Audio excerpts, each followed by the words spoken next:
video kali ini, kita akan membahas materi terakhir, yaitu kesebangunan segitiga.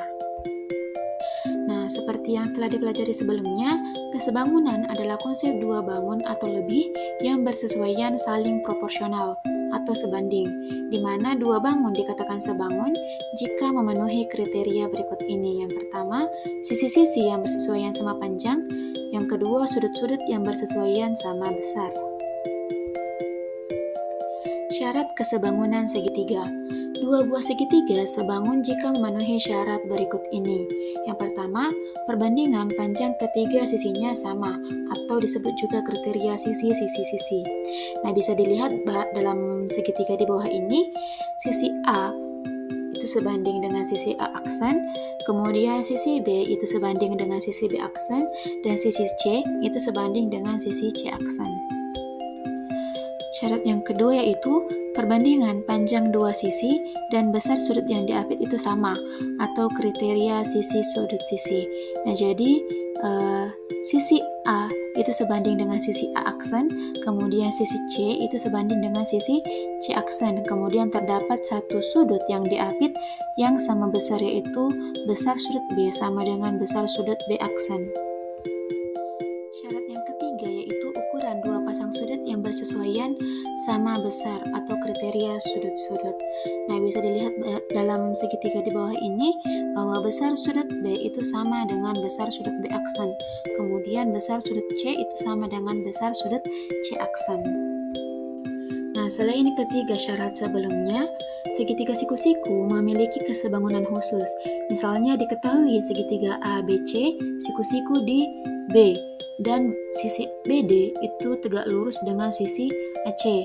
Nah, dalam segitiga siku-siku tersebut terdapat beberapa kesebangunan khusus, yaitu sebagai berikut. Yang pertama, jika segitiga ABC sebangun dengan segitiga BCD, maka berlaku hubungan BC kuadrat sama dengan AC dikali CD.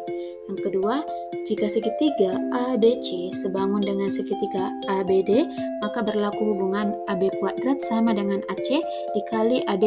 Dan yang ketiga, jika segitiga ABD sebangun dengan segitiga BCD, maka berlaku hubungan BD kuadrat sama dengan AD dikali CD. Selanjutnya, mari kita bahas contoh soal. Pada suatu sore, sebuah rumah dan pohon yang bersebelahan memiliki panjang bayangan berturut-turut 16 meter dan 5 meter. Jika ternyata tinggi pohon sebenarnya adalah 8 meter, tentukan tinggi rumah tersebut sebenarnya. Nah, yang pertama kita tuliskan yang diketahui. Panjang bayangan rumah adalah 16 meter, panjang bayangan pohon adalah 5 meter, kemudian tinggi pohon sebenarnya adalah 8 meter. Yang ditanyakan adalah tinggi rumah sebenarnya. Nah, untuk menyelesaikan soal ini, maka kita dapat gunakan konsep kesebangunan segitiga, di mana bayangan rumah dan pohon berada pada waktu yang sama, sehingga berlaku perbandingan kesebangunan. Kita misalkan tinggi rumahnya adalah X, maka tinggi pohon sebanding dengan bayangan pohon sama dengan tinggi rumah sebanding dengan bayangan rumah. Artinya, tinggi pohon sama dengan 8 per bayangan pohon sama dengan 5, itu sama dengan tinggi rumah yang tadi kita misalkan X per bayangan rumah, yaitu 16. Kemudian kita kalikan silang, 8 dikali 16 sama dengan 128, sama dengan 5 dikali X, yaitu 5X. Nah, kemudian kedua ruas kita bagi dengan 5, diperoleh X sama dengan 25,6. Jadi tinggi rumah sebenarnya adalah 25,6 meter.